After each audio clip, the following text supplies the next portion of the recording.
बताते हैं कि जो शऊर है वो सिर्फ 3 दिन या 5 दिन 8 दिन का नहीं है, वो 70 साल कौम को जगाने का शऊर है।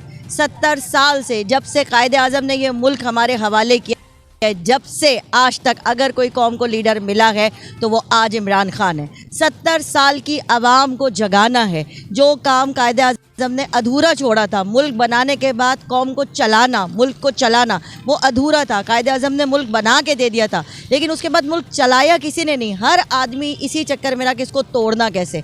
ये वो वाहिद लीडर है जिसने आके बताया कि मुल्क को जोड़ना कैसे, मुल्क को चलाना कैसे है, कौम के हुकूक क्या है, कौम बनती कैसे है, कौम चलती कैसे, मुल्क चलता कैसे।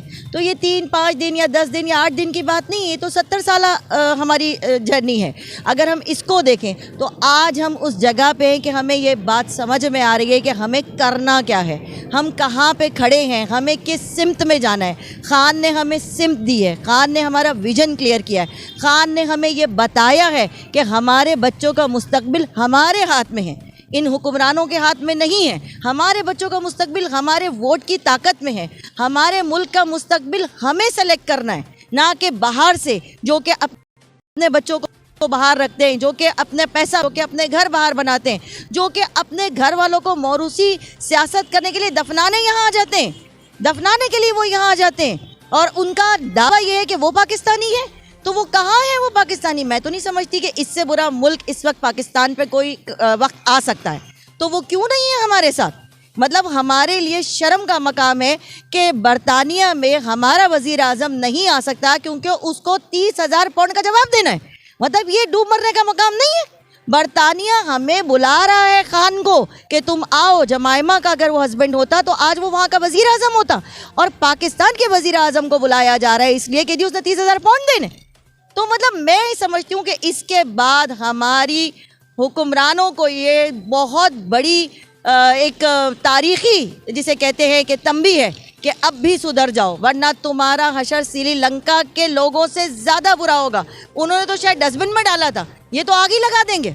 तो अब इन लोगों को समझ जाना चाहिए, हमें किसी की ज़रूरत नहीं है। खान के आगे हम हैं, खान हमारे आगे नहीं है, हम खान के आगे हैं। हमें लोगों को बताना है कि भाई अब क्या करना है। खान का काम था हमारा विजन क्लियर करना, वो उन्होंने कर दिया। हमारा लीडर कहाँ जा रहा है, हमें अपने बच्चों के लिए करना है जो कुछ करना है। और इंशाल्लाह ये मुल्क तरक्की करेगा। ये मुल्क उन 10 मुल्कों में से होगा, सर फहरिस्त होगा उन 10 मुल्कों में जो तरक्की की राह पे बहुत ऊंचे मुकाम पे हैं।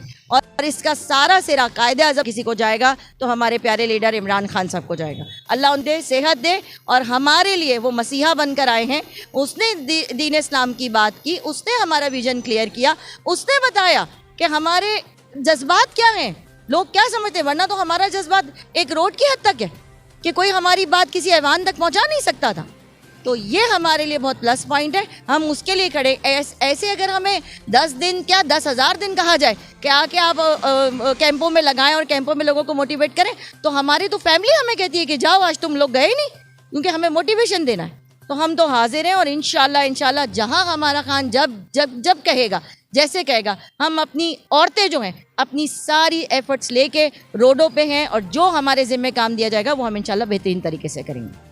अमीन जब यहाँ से गए थे तो 3,000 केसेस लेके गए थे। ये सादिक अमीन थे मेरा ख्याल से। ये सादिक अमीन वहाँ गए, मतलब वो सादिक अमीन थे जो अमेरिका में जिनके कपड़े उतरवा के उनकी तलाशियाँ ली जा रही थी। ये सादिक अमीन थे जिनको एयरपोर्टों पे रोका जा रहा था। ये सादिक अमीन थे, या जो अब सादिक अमीन गए में कि जिनकी एंट्री नहीं है पाकिस्तान में, कि जब तक 30,000 पाउंड नहीं दोगे नहीं जा सकते।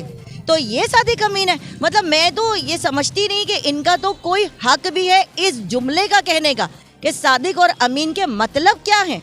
इन लोगों को तो पता ही नहीं है। तो ये क्या सादिक और अमीन है? मतलब जरदारी के ऊपर करप्शन के केस है, नवाज शरीफ के ऊपर करप्शन के केस है, मरियम सफदर पे है, किस पे नहीं है? ये सादिक अमीन है। इन लोगों को कहा जाता है सादिक अमीन। अगर ये सादिक अमीन है और इमरान खान को तो चोर कहते हैं ये लोग, तो फिर हम चोर के साथी अच्छे, फिर हम चोर ही सही, लेकिन कम से कम अपने मुल्क के बारे में तो सोच रहे हैं। फिर हमें ऐसे चोर के पीछे चल रहा है, ये सादिक अमीन बने रहे, हमें फिर ऐसे सादिक अमीन का। अगर ये हिस्ट्री चेंज करना चाहते हैं सादिक और अमीन की, और ये लोग चाहते हैं कि ये लोग चेंज करके बताएं कि जी हमारे दीन इस्लाम में सादिक और अमीन का जो कॉन्सेप्ट था वो